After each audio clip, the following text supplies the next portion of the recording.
Hello guys, welcome back to cook with Bhoomi YouTube channel. ಇವತ್ತು ನಾವು ಮಾಡ್ತಾ ಇದ್ದೀವಿ ಮೊಳಕೆ ಕಟ್ಟಿದ ಸಾರು. ಫಸ್ಟು ಮಿಕ್ಸಿಗೆ ಚಿಕ್ಕದಾಗಿ ಕಟ್ ಮಾಡಿರೋ ಕಾಯಿನ ಹಾಕೊಬೇಕು. ನೀವು ಬೇಕಂದರೆ ತುರಿದಿದ್ರು ಅದನ್ನು ಯೂಸ್ ಮಾಡ್ಬೋದು. ಇವಾಗ ಇದು ಫ್ರೈ ಮಾಡಿರೋ ಈರುಳ್ಳಿ ಆಯಿಲಲ್ಲಿ ಫ್ರೈ ಮಾಡ್ಕೊಳ್ಳಿ, ಚೆನ್ನಾಗಿರುತ್ತೆ. 2 ಸ್ಪೂನ್ ಧನಿಯಾ ಪುಡಿ, 1 ಸ್ಪೂನ್ ಅಚ್ಚ ಖಾರದ ಪುಡಿ, ಸ್ವಲ್ಪ ಶುಂಠಿ, ಒಂದು 4 ಬೆಳ್ಳುಳ್ಳಿ, ಇದನ್ನಿಷ್ಟನ್ನು ಮಿಕ್ಸಿಗೆ ಆ್ಯಡ್ ಮಾಡ್ಕೊಬೇಕು. ನಾವಿವಾಗ 1-2 ಚಕ್ಕೆ, 1-6 ಲವಂಗ ಹಾಕ್ಕೊಂಡು ಸ್ವಲ್ಪ ಅರಿಶಿನ ಪುಡಿ ಹಾಕಿ, ಕೊತ್ತಂಬರಿ ಹಾಕಿ ಇದಿಷ್ಟನ್ನು ಗ್ರೈಂಡ್ ಮಾಡ್ಕೊಳ್ಳೋಣ. ಸ್ವಲ್ಪ ಗಸಗಸೆನೂ ಹಾಕಿ, ಚೆನ್ನಾಗಿರುತ್ತೆ.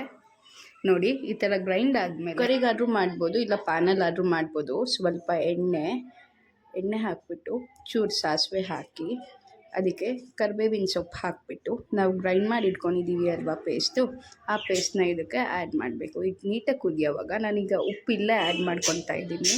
ತರಕಾರಿನ ಆ್ಯಡ್ ಮಾಡ್ಕೊಳ್ಳಿ. ನಾನಿಲ್ಲಿ ಆಲೂಗಡ್ಡೆ ಮತ್ತು ಬದನೆಕಾಯಿ ತೊಗೊಂಡಿದ್ದೀನಿ. ಮೊಳಕೆ ಕಟ್ಟಿರೋ ಸಾರಿಗೆ ಇವೆರಡು ಕಾಂಬಿನೇಷನ್ ಚೆನ್ನಾಗಿರುತ್ತೆ. ಗೈಸ್, ಯಾರ್ಯಾರು ಸಬ್ಸ್ಕ್ರೈಬ್ ಆಗಿಲ್ಲ ಸಬ್ಸ್ಕ್ರೈಬ್ ಆಗಿ.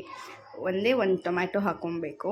ಮತ್ತು ನಾವು ಮೊಳಕೆ ಕಟ್ಟಿದ್ದೀವಿ ಅಲ್ವಾ, ಆ ಕಾಳನ್ನ ಇದಕ್ಕೆ ಹಾಕ್ಬಿಟ್ಟು ನೀಟಾಗಿ ಮಿಕ್ಸ್ ಮಾಡ್ಕೊಬೇಕು. ಈಗ ನಿಮಗೆ ಕನ್ಸಿಸ್ಟೆನ್ಸಿ ಎಷ್ಟು ಬೇಕು ನೋಡಿಕೊಂಡು ಅಷ್ಟನ್ನು ನೀರನ್ನ ಆ್ಯಡ್ ಮಾಡ್ಕೊಳ್ಳಿ.